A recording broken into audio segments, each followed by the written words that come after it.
गंवार पति। एक लड़की की शादी उसके मर्जी के खिलाफ एक सीधे साधे लड़के से की जाती है, जिसके घर में एक माँ के अलावा और कोई नहीं है। दहेज में लड़के को बहुत सारे उपहार और पैसे मिलते हैं। लड़की किसी और लड़के से बेहद प्यार करती थी और लड़का भी।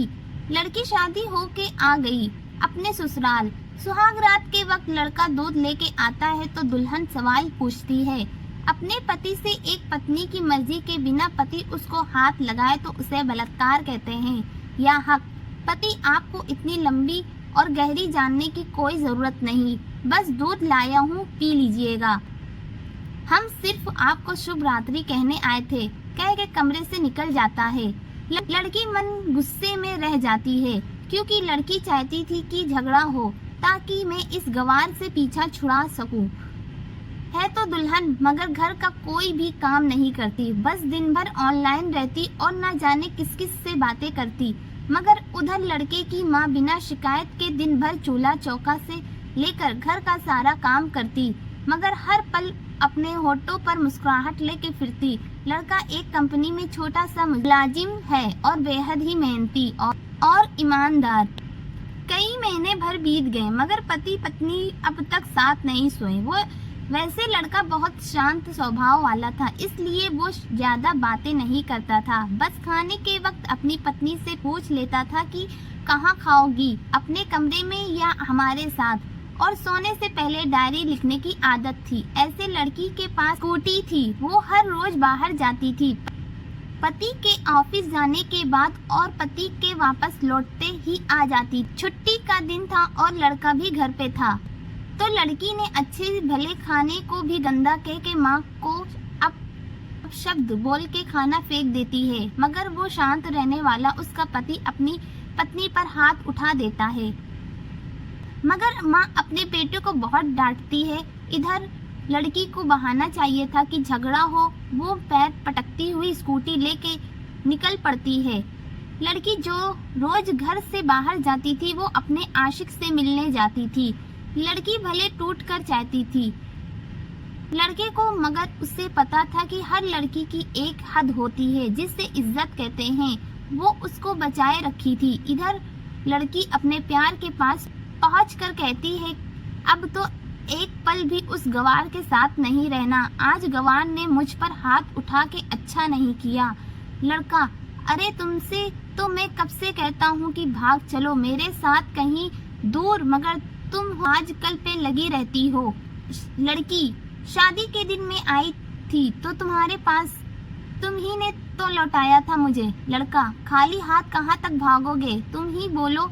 मैंने तो कहा था कि कुछ पैसे और गहने साथ ले लो, तुम तो खाली हाथ आई थी। आखिर दूर एक नई जगह में जिंदगी नए सिरे से शुरू करने के लिए पैसे तो चाहिए ना।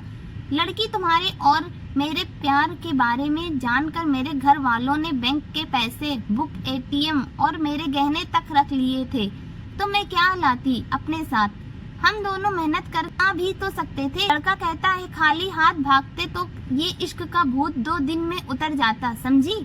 और जब भी तुम्हें छूना चाहता हूँ बहुत नखरे हैं तुम्हारे, बस कहती हो लड़की हाँ शादी के बाद ही अच्छा होता है ये सब, और सब तुम्हारा तो है। मैं आज भी एक कुंवारी लड़की हूँ, शादी करके भी आज तक उस गंवार के साथ सो नहीं सकी क्योंकि तुम्हें ही अपना पति मान चुकी हूँ। बस तुम्हारे नाम की सिंदूर लगानी बाकी है, तुम अपनी मर्जी से करना।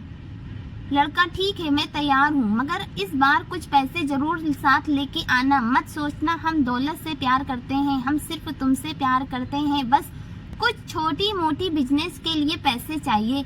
लड़की उस गंवार के पास कहाँ होगा पैसा, मेरे बाप से 3 लाख पर से मारुति कार ली है, बस कुछ गहने हैं वो लेके आऊंगी आज। लड़का लड़की को होटल का पता देकर चला जाता है। लड़की घर आ जाती है।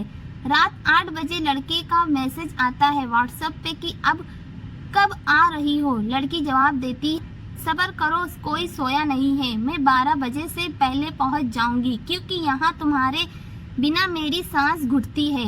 लड़का ओके, जल्दी आना, मैं होटल के बाहर खड़ा रहूंगा। लड़की अपने पति को बोल देती है कि मुझे खाना नहीं चाहिए, मैंने बाहर खा लिया है, इसलिए मुझे कोई परेशान ना करे। इतना कह के दरवाजा बंद करके अंदर आती है।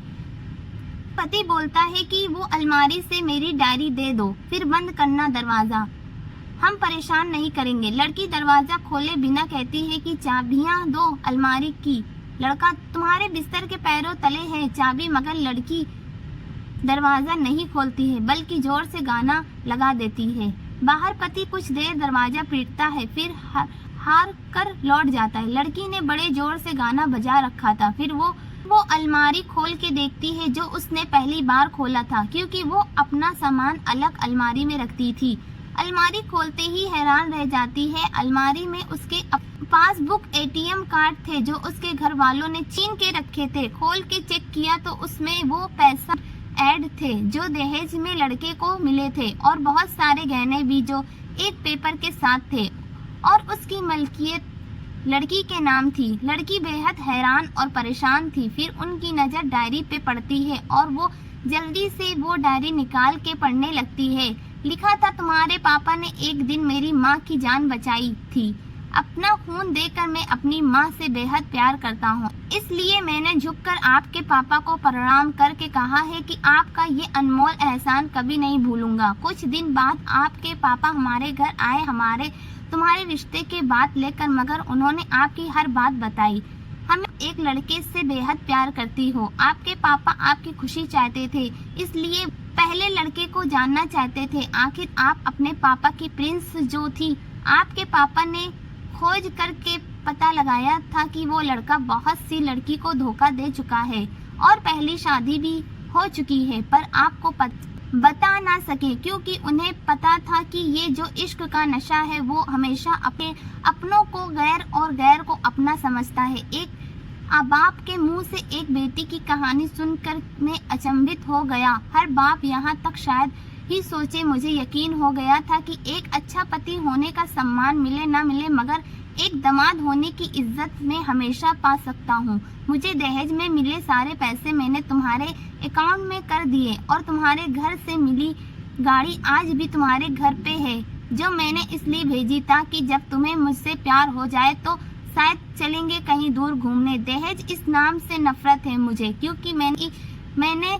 दहेज में अपनी बहन और बाप को खोया है। मेरे बाप के अंतिम शब्द भी यही, किसी बेटी के बाप से कभी 1 रुपया ना लेना, मर्द हो तो कमा के खिलाना, तुम आजाद हो, कहीं भी जा सकती हो। डायरी के बीच पन्नों पर तलाक के पेपर हैं, जहां मैंने पहले ही साइन कर दिया है। जब तुम्हें लगे कि अब इस गंवार के साथ नहीं रहना है तो साइन करके कहीं भी अपनी सारी चीजें लेके जा सकती हो।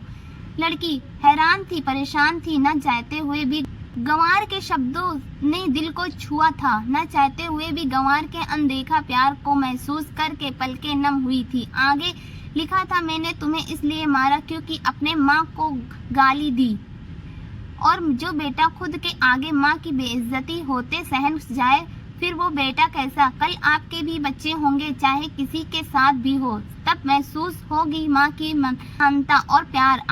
आपको दुल्हन बना के हम सफर बनाने लाया हूँ, जबरदस्ती करने नहीं। अगर आप मेरी हुई तो बेपनाह मोहब्बत करके किसी और की हुई तो आपके हक में दुआएं करेंगे। लड़की अब दुल्हन बन चुकी थी, पलकों से आंसू गिर रहे थे।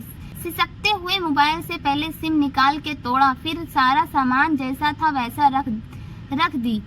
न जाने कब सो गई पता नहीं चला। सुबह देर से जागी तब तक गंवार ऑफिस जा चुका था। पहले नहा धोकर साड़ी पहनी, लंबी सी सिंदूर डाली, अपनी मांग में मंगलसूत्र जपती थी ताकि कोई लड़का ध्यान न दे, मगर आज 10 किलोमीटर से भी दिखाई दे। फिर किचन में जाके सासू माँ को जबरदस्ती कमरे में लेकर तैयार होने को कहती है और अपने गंवार पति के लिए थोड़े नमकीन, थोड़े हलवे और चाय बना के अपनी स्कूटी पे सासू माँ को बिठाकर, जबकि कुछ पता ही नहीं है उनको कि बहू आज मुझे कहाँ ले जा रही है, बस बैठ जाती है। फिर रास्ते में सासू माँ को पति के ऑफिस का पता पूछकर ऑफिस पहुँच जाती है। पति हैरान रह जाता है पत्नी को इस हालत में देखकर।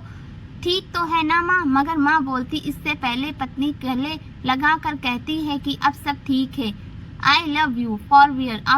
ऑफिस के लोग सब खड़े हो जाते हैं तो दुल्हन कहती है कि मैं इनकी धर्मपत्नी हूँ, वनवास गई थी, सब सुबह लौटी हूँ, अब 1 महीने तक मेरे पति देव ऑफिस में दिखाई नहीं देंगे दुल्हन, क्योंकि हम लंबी छुट्टी पे जा रहे हैं। साथ साथ सभी लोग तालियां बजाते हैं और दुल्हन फिर से लिपट जाती है। माँ बाप के फैसले को सम्मान करें कि ये 2 ऐसे शख्स हैं जो आपको हमेशा ये दुनियादारी से ज्यादा मोहब्बत करते हैं।